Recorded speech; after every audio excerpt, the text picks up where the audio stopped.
Hello అండి. ఈ video కంటే ముందు వీడియోలో బోట్ నెక్ బ్లౌజ్ ఏ విధంగా కట్ చేసుకోవాలో చూపించాను. And back side neck cut work వచ్చేలాగా క్యాన్వాస్తో ఏ విధంగా కట్ చేసుకోవాలో చూపించాను. ఎవరైనా వీడియో చూడని వాళ్ళు ఉంటే చూసేయండి. ఈ వీడియోలో స్టిచ్చింగ్ చూపిస్తున్నాను, చూసేయండి. ఇప్పుడైతే ఫ్రంట్ పార్ట్ తీసుకున్నాను. ఫస్ట్ మామూలుగా దీనికి పైపింగ్ వేస్తాను, ఉల్టా ఏం తీయను. నేను ఇచ్చే చిన్న సజెషన్ ఏంటంటే ఉల్టా తీయొద్దు, పైపింగ్ వేసుకుంటేనే బాగుంటుంది. ఎందుకంటే పైపింగ్ వేసుకుంటే లుక్ వైజ్గా బాగుంటుంది, ఇంకొకటి స్టిఫ్గా బాగుంటుంది గట్టిగా. లేదు అనుకుంటే మనకు అక్కడ చినిగే బ్యాక్ నెక్ అయితే చినుగుతుందండి, బ్లౌజ్ ఖరాబ్ అవుతుంది.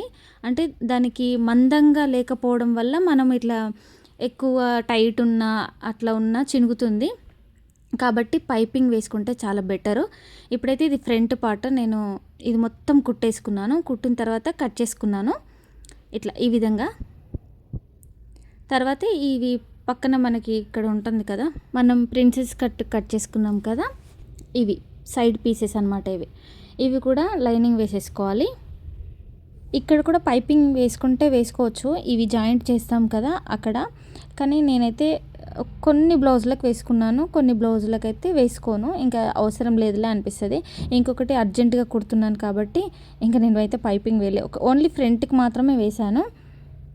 మీలో ఎవరైనా మన ఛానల్ని కొత్తగా చూస్తున్నట్లయితే ప్లీజ్ సబ్స్క్రైబ్ చేసుకోండి. వీడియో నచ్చితే లైక్ చేయండి. ఇదంతా ఇట్లా కుట్టుకున్న తర్వాత ఎక్స్ట్రా లైనింగ్ పీస్ ఏదైతే ఉందో కట్ చేసుకున్నాను. తర్వాత చూడండి ఇట్లా జాయింట్ చేసేసుకోవాలి. నాకు స్టార్టింగ్లో ఏంటంటే ఇది ఇట్లా కుట్టినప్పుడు కరెక్ట్గా రాదు. ఇప్పుడు చూడండి కింది పార్ట్ ఎక్కువగా మిగులుతుంది. అయితే అట్లా మిగులుతుంది కాబట్టి నేనేం చేస్తున్నానంటే సగం వరకు కుట్టాను పైనుంచి, మళ్ళీ కింద నుంచి ఇట్లా ఇట్లా కుడుతున్నాను. ఇప్పుడు అడ్జస్ట్ అయిపోయింది అనమాట. మనకి ఎక్కువగా పైన కింద ఎక్కడ మిగిలిలేదు. ఎంత పెద్ద టైలర్ అయినా ఎక్కడో ఒక దగ్గర మిస్టేక్ అవుతుందండి. సో నేనైతే ఇట్లా కుట్టేసుకున్నాను. సేమ్ ఇంకొకటి కూడా ఇలానే కుట్టేసుకోవాలి. ఇది సూది వల్ల క్లాత్ అనేది ఇట్లా అయిందని చెప్పేసి నీట్గా ఇట్లా అంటున్నాను. ఇది ఒక్కసారికి వచ్చేసిందిలేండి నాకు. ఇంకో సైడు ఇంకా డబుల్ కుట్ వేసేసుకోవాలి. సో చూడండి ఈ విధంగా వస్తుంది. ఇప్పుడు నెక్స్ట్ హ్యాండ్స్ జాయింట్ చేసేసుకోవాలి. దానికోసమని మనకి సైడ్కి కట్ చేశాను కదా, అదే కూడా పడిపోయింది, నేను మర్చిపోయినా. కటింగ్ వీడియోలో చూశారు కదా, సైడ్కి నేను కొంచెం క్లాత్ కట్ చేసుకున్నా కానీ అది ఎక్కడో పడిపోయింది. మళ్ళీ ఇంకా దాన్ని వెతికే అంత టైం లేదని చెప్పేసి కొంచెం క్లాత్ ఉంది నా దగ్గర, ఇంకా దాన్నే కొంచెం కట్ చేసుకొని సైడ్కి జాయింట్ వేసేస్తున్నాను. చూడండి జాయింట్ వేసేటప్పుడు ఏంటంటే ఫ్రంట్ బ్యాక్ ఇవి చూసుకోవాలండి, చూసుకొని వేసుకోవాలి. నేనైతే ఇట్లా చాలా పొరపాటు చేశాను, చాలా విప్పదీసి మళ్ళీ కుట్టాను స్టార్టింగ్లో అయితే. ఈ ఫ్రంట్ బ్యాక్ ఉల్టా సీదా ఇవన్నీ కరెక్ట్గా తెలుసుకోలేక ఫస్టే మంచిగా చూసుకోవాలి. ఇప్పటికీ మిస్టేక్ అవుతుంది నాకు. స్టార్టింగ్లో అయితే ఎప్పుడూ ఉల్టానే వేసేదాన్ని నేను, మళ్ళీ విప్పదీసుకొని మళ్ళీ కుట్టేదాన్ని. ఇంకా ఇప్పుడైతే కొంచెం ఎక్స్పీరియన్స్ వచ్చింది కాబట్టి కొంచెం ఇప్పుడు ఓకే. ఇప్పుడైతే హ్యాండ్స్కి జాయింట్ చేసేసుకున్నాను కదా కొంచెం పీస్. ఇప్పుడు ఇక్కడ నాకు కుట్టుకు ఎంత కావాలో అంత క్లాత్ వదిలేసుకొని హ్యాండ్స్కి మిగతాది కింది వైపున ఏదైతే క్లాత్ ఉంటుందో అది కట్ చేసేసుకున్నాను నేను.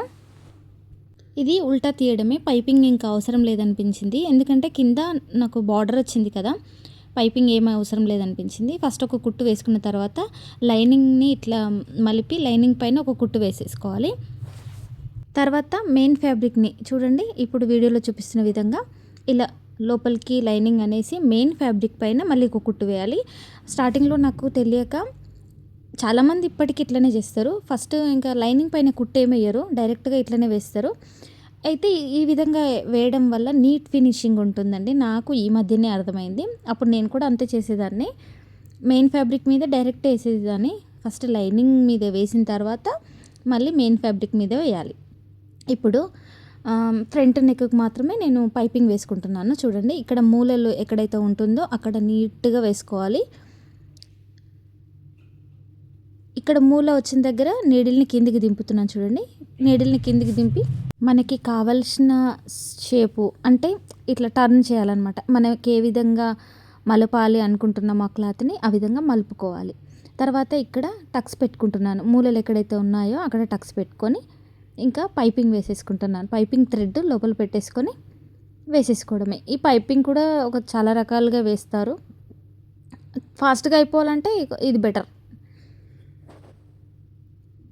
ఇట్లా దీన్ని ఇట్లా పెట్టేసుకొని లోపలికి పెట్టేసుకొని ఇంకా నేనైతే సింగిల్ పాదం అయితే ఏం యూజ్ చేయట్లేదు. ఈ నార్మల్ పాదమే ఉంది. ఇక్కడ మూలలు తిరిగే దగ్గర ఏంటంటే ఇట్లా 2 వేళ్ళతో ఇట్లా పట్టుకొని అక్కడ నీడిల్ దింపేసి మళ్ళీ సెట్ చేసుకొని కంటిన్యూ చేయాలి. నీట్గా వస్తుందండి పైపింగ్. నేను కూడా స్టార్టింగ్లో పైపింగ్కి చాలా ఇబ్బంది పడేదాన్ని. స్ట్రైట్గా అయితే వస్తుంది. ఈ మూలలు తిరిగే దగ్గర ఏంటంటే కొంచెం లావుగా మందంగా వస్తుండే అనమాట. నీట్గా సన్నగా రాకపోతుండే. ఇప్పుడు కొన్ని టిప్స్ యూస్ చేస్తే కరెక్ట్గా వస్తుంది మనకి. అక్కడ మార్క్ ఎందుకు పెట్టుకున్నానంటే అక్కడ మనము కుట్టేటప్పుడు ఏంటంటే ఇక్కడ మనకి మూల ఉందని ఎగ్జాక్ట్లీ ఒక్కొక్కసారి తెలియదు అనమాట. షేప్ అనేది కనపడదు. అందుకే అక్కడ మార్క్ పెట్టేసుకొని అక్కడ మూల ఉంది అని అర్థమవుతుంది. అక్కడ నీడిల్ దించుతాను కిందికి. నీడిల్ దించితేనే మనకి షేప్ వస్తుంది. నీడిల్ దించి టర్న్ చేయాలి, ఇక్కడ మలపాలి. అప్పుడైతేనే మనకి షేప్ అనేది కరెక్ట్గా వస్తుంది. చూడండి. ఓకే, ఇప్పుడు నాకు అనుకున్నట్లే వచ్చింది. తర్వాత ఏం చేయాలంటే హెమ్మింగ్ చేసుకుంటే చేసుకోవచ్చు, లేదు అనుకుంటే ఇట్లా ఇంకో డబుల్ కుట్టు వేసేసుకుంటే సరిపోతుంది. ఇంకా అక్కడ దారం తెగిపోయిందని చెప్పేసి మళ్ళీ పెట్టేశాను. ఇప్పుడు ఇది ఫ్రంట్ పార్ట్ అయితే కంప్లీట్ అయిపోయింది. ఇప్పుడు బ్యాక్ పార్ట్కి ఏంటంటే ఇప్పుడు ఇది క్యాన్వాస్కి లైనింగ్ ఏంటంటే కొంచెం 2 పీసులుగా ఉంది. అది నేను జాయింట్ చేసేసుకున్నాను. పర్లేదు, మనకు లోపలికి వెళ్ళిపోతుంది కదా. అది ఇట్లా జాయింట్ చేసేసుకున్న తర్వాత ఐరన్ చేసుకున్నాను, కానీ నాకు అది స్టిక్ అవ్వట్లేదు, అతుక్కోవట్లేదు దానికి. ఇంకా సరే లైట్గా చేసేసాను.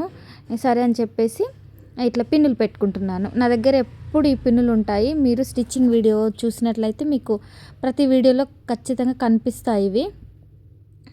నాకు ఇప్పటి నుంచి కాదు, చాలా సంవత్సరాల నుంచి ఈ పిన్స్ అయితే నా దగ్గర ఉంటాయి. ఇంకా పిల్లలు ఇంకా అక్కడిక్కడ పడేసి పొడగొడితే మళ్ళీ తెచ్చుకుంటాను నేను ఇవి. ఓకే, లైనింగ్ పైన ఈ క్యాన్వాస్ ఇట్లా పెట్టేసి చూసారు కదా నేను ఎట్లా కుట్టాను. సైడ్ నుంచి ఫస్ట్ కుట్టుకోవాలి. కుట్టుకున్న తర్వాత ఇంకా కట్ చేద్దాం అనుకున్నాను, కానీ సరే దీనిపైన పెట్టేసిన తర్వాత కట్ చేద్దామని మళ్ళీ ఆలోచన వచ్చింది. చూడండి, ఇప్పుడు దీన్ని సగానికి ఇట్లా ఫోల్డ్ చేసి మార్క్ పెట్టుకోవాలి. ఇది కూడా సగంకి మార్క్ పెట్టుకోవాలి. మనకు లైనింగ్ ఉంది కదా, అది కూడా. ఇక్కడ నేను చేసిన మిస్టేక్ ఏంటంటే ఉల్టా వేసాను. అసలు మెయిన్ ఫ్యాబ్రిక్ కూడా వేయాల్సిందే. మెయిన్ ఫ్యాబ్రిక్ కూడా వేసి ఒకటేసారి కుట్టేస్తే అయిపోతుండే, కానీ ఈ క్యాన్వాస్ని నేను ఉల్టా కుట్టానండి. ఇంకా మొత్తానికైతే ఎట్లా కుట్టాను, ఇంకా అర్జెంట్ అనమాట, నాకు కూడా టైం అవుతుందని చెప్పేసి ఫాస్ట్ కుట్టాను, ఉల్టా కుట్టాను. కాకపోతే కరెక్ట్గా వచ్చింది నాకు. షేప్ అయినా నేను కుట్టే విధానమైన అంత కరెక్ట్గా వచ్చింది, కానీ లోపలికి వైపు నాకు క్యాన్వాస్ కనిపిస్తుంది అంతే. చూపిస్తాను అది కూడా నేను ఎట్లా కుట్టాను. సో ఈ విధంగా వీడియోలో చూపిస్తున్న విధంగా క్యాన్వాస్కి చివర్లో పడాలి కుట్టు. నేను ఒకసారి డ్రెస్ కుట్టుకున్నాను, కానీ అంత షేప్ అనేది కరెక్ట్ రాలేదు, స్టిఫ్గా రాలేదన్నమాట క్యాన్వాస్. ఇప్పుడు వీడియోలో క్లియర్గా కనిపిస్తుంది. నేను కుట్టు ఎక్కడ కుట్టానో క్యాన్వాస్కి చివర్లో కుట్టండి. చూస్తున్నారు కదా, ఇట్లా క్యాన్వాస్లో చివర్లో కుట్టిన తర్వాత కొంచెం ఈ లైనింగ్ అనేది మనకి మార్జిన్కి కొంచెం వదిలేసుకొని కట్ చేసేసుకోండి. కట్ చేసుకున్న తర్వాత ఈ మూలలు ఏవైతే ఉన్నాయో అక్కడ ఇట్లా టక్స్ ఇచ్చుకోండి. కొంచెం ఫాస్ట్గా పెట్టాను, వీడియో లెంత్ అవుతుందని చెప్పేసి. తర్వాత ఇట్లా ఉల్టా తీసి చూస్తే మనకి షేప్ అనేది కరెక్ట్గానే కనిపిస్తుంది. చూడండి, ఇప్పుడు ఎక్స్ట్రా ఇది పీస్ ఏదైతే ఉందో అది కట్ చేసేసుకోవాలి. అయితే నేనేం చేశానంటే ఇప్పుడు ఇట్లా పెట్టాను కదా, ఇట్లా కాకుండా రివర్స్లో పెట్టాలన్నమాట. ఉల్టా పెట్టాలి. ఇట్లా పెట్టేసి మళ్ళీ కుట్టేశాను. యాక్చువల్గా ఏమైందంటే మెయిన్ ఫ్యాబ్రిక్ కూడా వేసి కుడితే అయిపోతుంది కదా, నాకు అసలు దిమాకే పనిచేయలేదు అప్పుడు. సరే మొత్తానికైతే కుట్టేశాను. కుట్టిన తర్వాత నేను కుట్టే విధానమైన అంత బాగుంది, కానీ చూడండి క్యాన్వాస్ అనేది మనకి బయటికి కనిపిస్తుంది అంతే మిస్టేక్, ఇంకా వేరేది ఏది లేదు. ఇంక ఇదంతా నీట్గా ఐరన్ చేసుకొని ఇట్లా ఫస్ట్ అయితే బయటికి అనాలి ఇట్లా, అప్పుడు వీడియో తీయలేదు నేను. ఇంకా ఇట్లా బయటికి ఆ షేప్ అనేది ఇట్లా మనకి చిన్న స్క్రూ డ్రైవర్ ఉంది చూడండి పక్కకి, దాంతో ఒకవేళ మనకి రాకపోయి ఉంటే దాంతో అంటే వచ్చేస్తుంది. వచ్చిన తర్వాత మళ్ళీ దానిపైన ఒక స్టిచ్ వేసుకోవాలి. వేసుకోకపోయినా బాగుంటుంది, కానీ నాకు అక్కడ వైట్ కలర్లో ఒక క్యాన్వాస్ ఉంది కదా, అది కనిపిస్తుంది అని చెప్పేసి నేను కుట్టు వేసుకున్నాను. కుట్టు వేసుకున్న బాగానే ఉంది. చూడండి ఇట్లా ఇప్పుడు నేను ఎట్లయితే అన్నానో ఆ స్క్రూ డ్రైవర్ ఇట్లా పెట్టి అన్నట్లయితే మనకి షేప్ కరెక్ట్గా వస్తుంది. ఇంకా ఇట్లా కుట్టేసుకోవాలి. పైపింగ్ వేసుకుంటే ఇంకా సూపర్ ఉండు లుక్ అనిపించింది, కానీ ఇంకా అంత టైం లేదని చెప్పేసి పైపింగ్ ఏం వేయలేదు. బాగుంది కదా. నాకైతే కరెక్ట్గా నెక్ పెద్దగా నేను పెట్టుకోలేదు, నార్మల్గానే పెట్టుకున్నాను. నేను అనుకున్న డిజైన్ అంటే నా నెక్కి లోపలికి కట్ చేసుకున్నాను, కొంచెం బయటికి కట్ చేస్తే కొంచెం వెడల్పుగా వస్తుంది. అయితే ఇప్పుడు బ్యాక్ హుక్స్ కదా, నేను మర్చిపోయాను అది. ఇప్పుడు కట్ చేశాను అనమాట, డాట్స్ వేసిన తర్వాత కట్ చేసేసాను. లేదంటే డాట్స్ వేయకముందు కట్ చేసి కుడతాను, అంతే డిఫరెంట్, ఎలా అయినా పర్లేదు. ఇప్పుడు ఇది ఉక్సుల కాజాల పట్టి వేస్తున్నాను. ఇది ఇప్పుడు వేసేది ఉక్సుల పట్టి. ఉక్సుల పట్టి అయిపోయింది కదా, ఇప్పుడు కాజాల పట్టి. కాజాల పట్టి ఏంటంటే మనము బ్యాక్ హుక్స్ పెట్టుకునేటప్పుడు కాజాలకి ఎక్కువ క్లాత్ పెట్టుకోండి, మనకి లోపల స్కిన్ అనేది కనిపించదు. కొంతమంది చిన్నగా పెడతారు, ఆ హోల్లో నుంచి మన స్కిన్ కనిపిస్తుంది కదా, అందుకే అన్ని బ్లౌజులకి నేను కాజా పట్టి వెడల్పుగా పెట్టుకుంటాను. అండ్ ఇంకా ఇట్లా ఫ్యాన్సీ వాటికి ఏంటంటే బోట్ నెక్ కుట్టుకోవడానికి ఇష్టపడతాను నేను ఎక్కువగా. ఈ విధంగా ఫోల్డ్ చేసుకోవాలి. ఇంత ఇంత అవసరం లేదనుకుంటే కొంచెం తగ్గించుకోండి, కానీ వెడల్పు అయితే పెట్టుకోండి, బాగుంటుంది మనకి లుక్.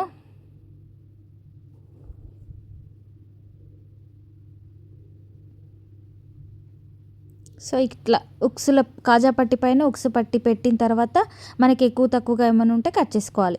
కట్ చేసుకున్న తర్వాత ఇప్పుడు షేప్ ఏమంటారు, ఇది వెనుక పట్టి అంటే బ్యాక్ పట్టి వేస్తాం కదా, అది ఫ్రంట్ బ్యాక్ రెండు వైపులా వేయాలి. వేసుకున్న తర్వాత ఇప్పుడు భుజాలు జాయింట్ చేస్తున్నాను. ఈ భుజాలు జాయింట్ చేసిన తర్వాతనే పైపింగ్ వేసుకుంటాను కొన్ని బ్లౌజులకి, ఎందుకంటే నీట్గా ఉంటుంది, భుజాల పైన కుట్టు ఇట్లా కనపడకుండా ఉంటుంది. కాబట్టి ఎక్కువ అయితే మొత్తం పైపింగ్ వేసేది ఉంటే భుజాలు జాయింట్ చేసిన తర్వాతే పైపింగ్ వేయండి, నీట్ ఫినిషింగ్ ఉంటుంది ఇంకా మనకి.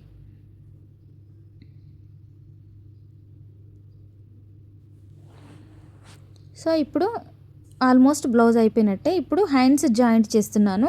ఇక్కడ నేను కట్ చేసేటప్పుడు ఏంటంటే ఫ్రంట్ వైపున కొంచెం నాకు ఫ్రంట్ అని తెలియడానికి కొంచెం కట్ చేశాను కదా అక్కడ చిన్నగా, అది ఫ్రంట్కి ఇట్లా పెట్టేసుకొని ఫ్రంట్ ఇది బ్యాక్ ఏది చూసుకొని హ్యాండ్స్ జాయింట్ చేసేసుకుంటే సరిపోతుంది మనకి. ఎప్పుడైనా సరే మనకి బోట్ నెక్ అనుకునేటప్పుడు హ్యాండ్స్ కొంచెం ఎక్కువగా పెట్టుకోవాలి, ఎందుకంటే పైకి వెళ్ళిపోతుంది మనకి ఇట్లా బోట్ నెక్కి హ్యాండ్స్ పైకి వెళ్ళిపోతుంది. ఇప్పుడు ఒక 10 ఇంచెస్ ఉందనుకోండి, 11 పెట్టుకోండి, 10.5 పెట్టుకోండి, ½ ఇంచ్ ఎక్కువగానే పెట్టుకోండి, ఏం కాదు. ఓకే, ఫస్ట్ అయితే ఇట్లా ఒక కుట్టు అయితే వేసేస్తున్నాను, మెజర్మెంట్ ఏం తీసుకోకుండా ఒక కుట్టు అయితే వేసేసాను. ఇలా ఎక్స్ట్రా ఏదైతే ఉందో అది కట్ చేసేసుకొని సైడ్కి కుట్టు వేసేసాను అనమాట. ఇప్పుడు హ్యాండ్స్ దగ్గర క్లాత్ ఉంది కదా, అవి పైకే ఇట్లా పైకి చూసేటట్టు ఉండాలి, కిందికి ఉండొద్దు. ఇంకా తర్వాత నా బ్లౌజ్ ఉంది కదా, సైజ్ బ్లౌజ్, దాని ప్రకారం కుట్లు వేసేసుకున్నాను. అంతే, మనకి బ్లౌజ్ రెడీ అయిపోయింది. కానీ ఇంకా పైపింగ్ వేసుకోవాలనుకుంటున్నాను. మళ్ళీ ఆల్రెడీ వేసుకున్నాను ఈ బ్లౌజు, అండ్ మా చిన్నోని బర్త్డేకి వేసుకున్నాను, కానీ ఇప్పుడు పైపింగ్ వేసుకోవాలి అనుకుంటున్నాను, చూద్దాం. ఇంతే అండి, మనం సైజ్ చూసుకొని కుట్లు వేసేసుకుంటే సరిపోతుంది. ఐ హోప్ ఈ వీడియో మీకు నచ్చింది అనుకుంటున్నాను. ఈ వీడియో కనుక మీకు నచ్చినట్లయితే like, share, comment and don't forget to subscribe. ఇంకా మన ఛానల్లో స్టిచ్చింగ్ వీడియోస్ చాలా వస్తుంటాయి, సబ్స్క్రైబ్ చేసుకోండి. మీకు ఎటువంటి వీడియో కావాలో కామెంట్ చేయండి, ఖచ్చితంగా చేస్తాను నేను. ఓకేనా, బాయ్ మరి.